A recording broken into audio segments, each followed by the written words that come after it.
పంటలు వేసే కాలంలో నకిలీ విత్తనాలు అమ్మితే అధికారులు పట్టుకుంటారని భావించిన ఓ నకిలీ విత్తనాల వ్యాపారి సీజన్కు ముందే అమ్మకాలకు సిద్ధమయ్యాడు. అధికారులను, పోలీసులను తప్పుదోవ పట్టించేందుకు ప్రయత్నించి అడ్డంగా దొరికిపోయాడు.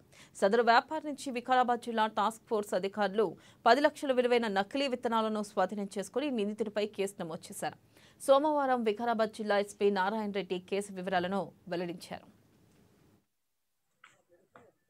విత్తన ప్యాకెట్లు రైతులకు అమ్ముతున్నారు.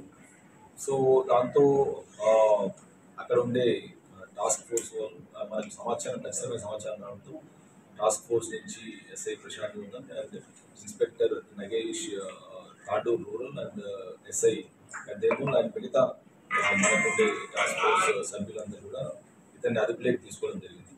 అతన్ని క్వశ్చన్ చేసినప్పుడు బేసికల్గా ఈ నకిలీ విత్తనాలు మన ఖరీఫ్ సీజన్లో ఈ కాటన్ సోయింగ్ స్టేజ్లో అమ్ముతారు.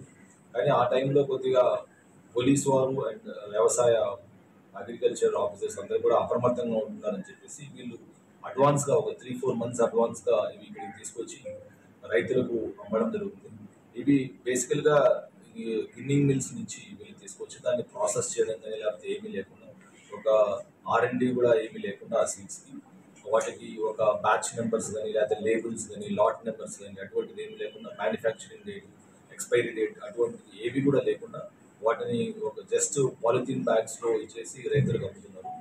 సో ఇవి సో చేయడం వల్ల వాళ్ళకి చాలా వరకు అవి జర్మినేట్ అయ్యి జర్మినేట్ అవ్వు అండ్ వాళ్ళు పెట్టిన ఇన్వెస్ట్మెంట్ అంతా కూడా ఈ సీడ్స్లో పెట్టింది ప్లస్ వాళ్ళు ఆ సో చేసేటప్పుడు ఫెర్టిలైజర్స్ మీద పెట్టింది ప్లస్ ఇనిషియల్గా లేబర్ ఛార్జెస్ ఇవన్నీ కూడా చాలా నష్టం వస్తుంది. మన రైతులందరికీ కూడా కాటన్ వచ్చేసి మనకి ఎక్కువగా ఇన్పుట్ సబ్సిడీ ఎక్కువ కాస్ట్ ఉంటుంది. దీంతో ఇన్వెస్ట్మెంట్ ఇంటెన్సివ్ క్రాప్ కాబట్టి రైతులు చాలా వరకు నష్టపోయే అవకాశం ఉంటుంది.